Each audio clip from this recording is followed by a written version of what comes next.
Hey, who invited climate action to the party?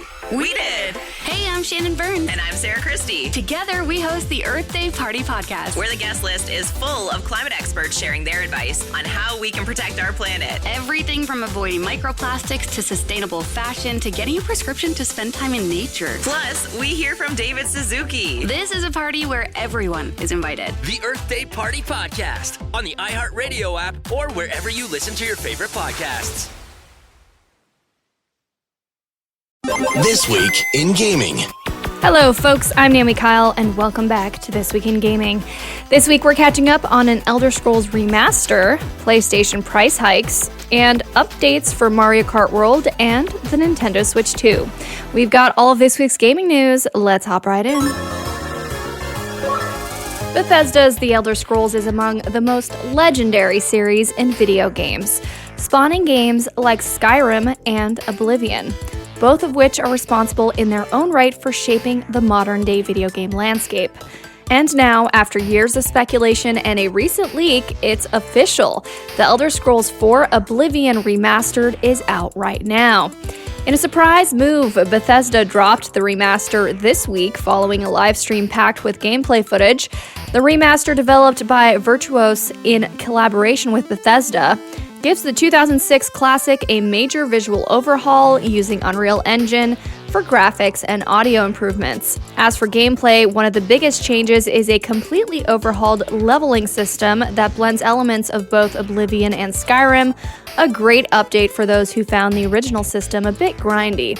The game is available now on PC, PlayStation 5, and Xbox Series X and S for $50 US or $69 Canadian. No Game Pass confirmation just yet, but if you're hungry for something Elder Scrolls before Elder Scrolls 6 arrives, this might be just the fix you need to hold you over. The Sumitomo Mitsui Banking Corporation in Japan has released the results of an online survey recording the spending habits of Japanese citizens in their 20s. The survey was conducted in February 2025 with exactly 1,000 participants. The survey covers the spending habits of consumers in their 20s across various markets, but the market we'll be focusing on is, of course, gaming. A form of gaming that has become very popular in Japan is known as gacha.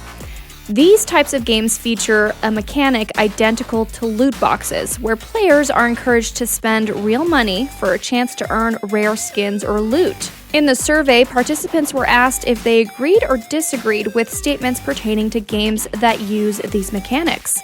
Well, according to the results of the survey, Japanese citizens in their 20s spend an average of 4,247 yen per month on microtransactions. This is equivalent to about $41 Canadian each month. Even more shocking is that 19% of participants have spent so much money on microtransactions that they are unable to cover their basic living expenses. The hold that games with gacha mechanics can have over some young adults is no laughing matter. Sobering still is that kids are also playing these games, and as a result, they could develop an addiction to gambling later in their adult lives. It's a reminder that parents should always keep tabs on what their kids play, especially when it comes to gacha games. Video game prices are out of control in Canada. Mario Kart is $110, the Switch 2 is $630, and a PS5 Pro costs $960. I hate to be the bearer of bad news, Canada, but it's only getting worse. Sony is raising the price for PS Plus in Canada across all three tiers. PS Plus Essential is up from $12 a month to $14 a month. PS Plus Extra is up from $18 a month to $21 a month. And PS Plus Premium is up from $22 a month to $25 a month. The silver lining in all of this is that existing PS Plus subscribers will not be charged the new rates until June 24th, 2025. And Sony isn't stopping at raising prices for their subscription service. They've also decided to increase the price of PS5 hardware across more than 100 countries. Vice President of Global Marketing at Sony Interactive Entertainment, Isabel Tomatis, wrote in a blog post on PlayStation's website, saying, "With a backdrop of a challenging economic environment, including high inflation and fluctuating exchange rates, Sony Interactive Entertainment has made the tough decision to raise the retail price of the PlayStation 5 console in select markets in Europe, the Middle East, Africa, Australia, and New Zealand. The new pricing for the PS5, for the most part, is just affecting PS5 digital editions, the ones without a disc drive. The new price for PS5 took effect on April 14th and are as follows. In Europe, the PS5 is €500. In the UK, it is £430. In Australia, it costs 750 AUD. And in New Zealand, it costs 860 NZD. The gaming space is rapidly changing, and it is getting to a point where console gaming is becoming too expensive to justify buying into the next generation. This could ultimately lead more gamers to migrate to PC gaming, where they'll find constant Steam sales are much easier on the wallet than paying $90 for a new game. We'll of course have a bigger discussion on these raising prices with our guest this week, so stay tuned a little later on in the show. Shortly after the Switch 2 Direct on April 2nd, Nintendo announced that it would be pulling pre-orders for Nintendo Switch 2s in North America due to the new tariffs set by the US. Now that there is a temporary hold on US tariffs, Nintendo feels comfortable accepting pre-orders. We expected Nintendo to raise the price of the Switch 2 in anticipation of the tariffs, but fortunately the price is staying at $630 in Canada and $500 in the US. Fortunately, games for the Nintendo Switch 2 aren't increasing in price either, but the price for Switch 2 accessories have jumped up from their initial price by about $10 on average. Nintendo and participating retailers will be accepting pre-orders for the Switch 2 starting on April 24th. Nintendo rolled out a quick direct detailing all there is to do in their next Mario Kart title, Mario Kart World. The video kicked things off by emphasizing just how interconnected Mario Kart World will be. When playing Grand Prix mode, for example, there will be no downtime between courses and players will have to drive from one course to the next as part of the Grand Prix. And Mario Kart World is also introducing a new mode. It's called Knockout Tour, a style of race where players speed through checkpoints and fight for first or be forced out of the race if they fall too far behind. Free Roam is another new mode I am particularly excited for. In Free Roam, you can explore the entire map and discover hidden secrets like P-switches that unlock missions that put your karting skills to the test. You can also meet up with your friends and challenge them to custom races or simply go on a road trip together and take in the sights. Mario Kart World introduces some familiar faces from previous Mario titles as well, like Goomba, Blooper, and the fan favorite, Cow, as racers. Mario Kart fans can also expect new items like the Ice Flower, which slows down racers, the Coin Shell that targets other racers like the Red Shell, but with the added benefit of leaving behind a trail of coins for you to pick up and boost your speed. The coolest new item is Kamek's Crystal Ball, which causes a traffic jam by temporarily adding more racers and transforming all the other racers into charging chucks. Mario Kart World is releasing day and date with the Nintendo Switch 2 when it releases on June 5th, and I can't wait. Now, let's go over the video games releasing this week. Games out this week. Starting on April 22nd, Maliki, Poison of the Past, turns back time on the Nintendo Switch and PC, and Steel Seed beams onto all platforms. On April 23rd, Super Techno's World River City and Techno's Arcade Classics gets retro on the PS5, PC, and Nintendo Switch. Then on April 24th, we've got a ton of releases, starting with Fatal Fury City of the Wolves, revs onto PS4, PS5, PC, and Xbox Series X and S. The 100-line Last Defense Academy strategizes on Switch and PC. Tempest Rising deploys exclusively on the PC. Clair Obscur Expedition 33 paints its mark on the PS5, PC, Xbox Series X and S, and is available for day one on Game Pass. Then on April 25th, we round out the week with a couple re-releases. Days Gone gets resurrected and remastered for PS5 and PC, and Forza Horizon 5 gets ported from Xbox and drifts onto the PS5. The Epic Games Store is offering just one free game this week. Chuchel will be available for download from April 24th to May 1st. Quest complete. So that's the news for this week. It's now time to chat with our guest, Gene Park, who joins us to chat about price hikes, everything Nintendo, and of course, his thoughts on the Minecraft movie. Select game mode. Multiplayer. Hi, Gene. Welcome back to This Week in Gaming. It's so fun to have you. I'm a big fan, by the way. I don't know if I've ever told you that. No, but I'm a big fan of you as well. I think, hello, Naomi. Thank you so much for having me on the show. And yeah, I'm a big fan of you too. I think the first time I remember meeting you, it was at Vegas for DICE. That's right. And we both recognize each other, which instantly. which doesn't happen. I'm not the kind of person who'd be like, "Hey, are you so and so or whatever like that?" But like when we walk by each other, we're like, "Are you?" Yeah. You know, I was like, I know cool. you. Yeah. It was so fun. Didn't go to the DICE this year. Did you go this year? I did not go this year, no. Yeah, me neither. Maybe next year though. I heard it was a little empty, so it's like, okay, well, maybe we didn't miss out. So yeah, weird time in the industry. We're all getting through it. I wanted to touch on the exciting stuff that's going on in gaming right now. Lots of Nintendo stuff happening.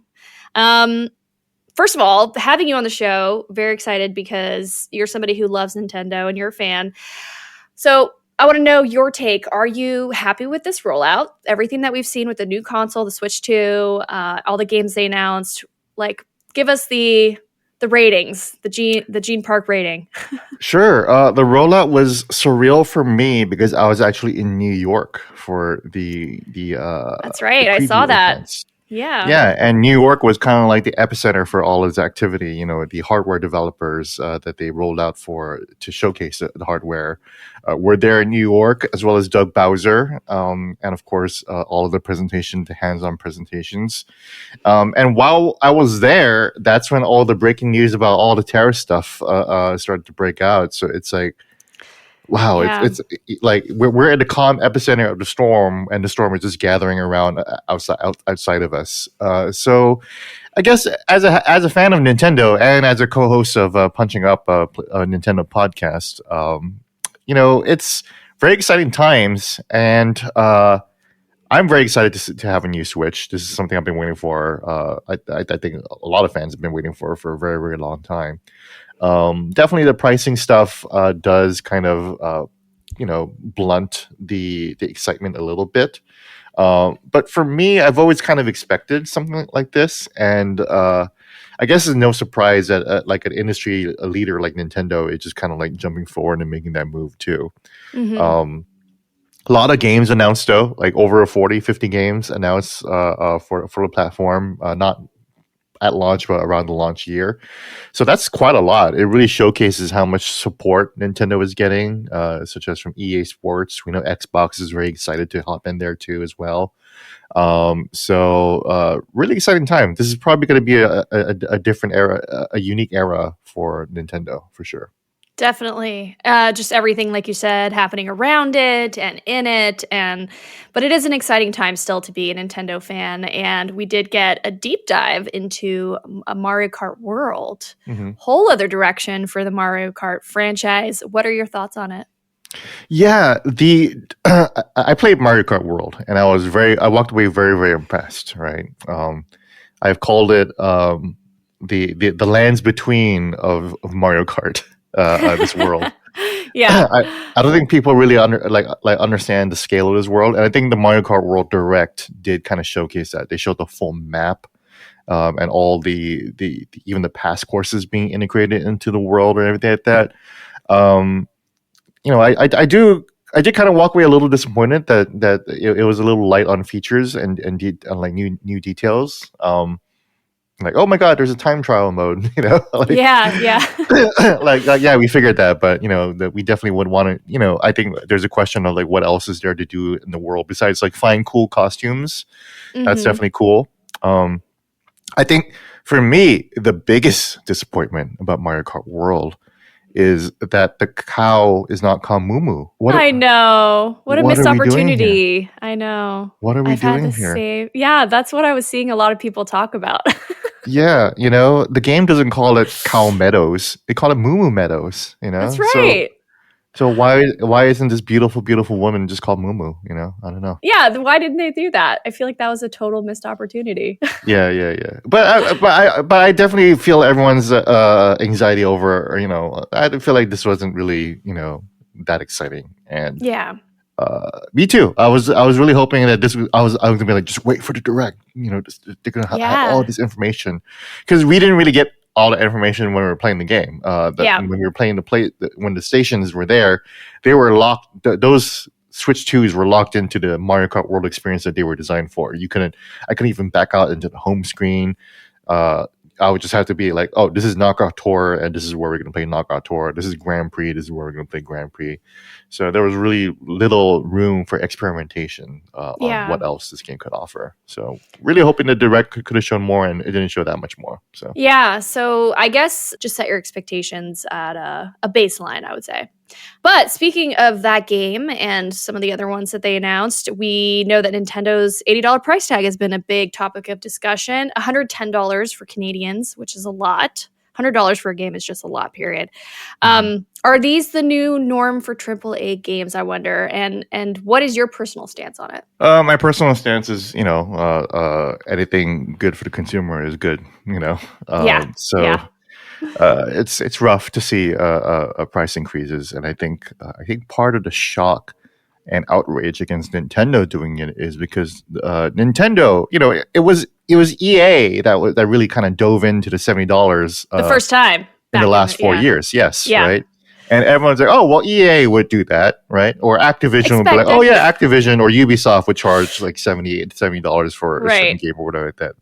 And then Nintendo, like very like belatedly, like dipped their toe in the last few years. They're like, well, here's Zelda, right? You guys like Zelda, right? Zelda's a long, big game, and we've been working this for a long time. You guys know how long we work on these and how much resources we put onto these. Maybe you could buy this for $70. And we're like, yeah, sure, why not, right? And it did so. It sold bucket loads, right? So that was not an issue. So I think a lot of the shock and awe is seeing Nintendo being like, okay, well, you like Zelda for $70. Well, here's more for $80. That's a little surprising. It is, considering Nintendo was like, dipping their toe into it, and they're like, well, why don't we just like dive in right away? Be the first to spearhead it, and they were the industry darling. They could almost do no wrong, So I agree with you on that. That was the shock for me as well. Then there's the other side of this, kind of flipping gears a little bit, but Sony's global price increases with the PS5, PS Plus. They're doing it. This just happened this past week. To you, is this just the economic fallout of everything happening around the industry, or is this a sign of something bigger going on? What is your take on this? It's likely a sign of like something bigger going on, where it's just everything is getting worse.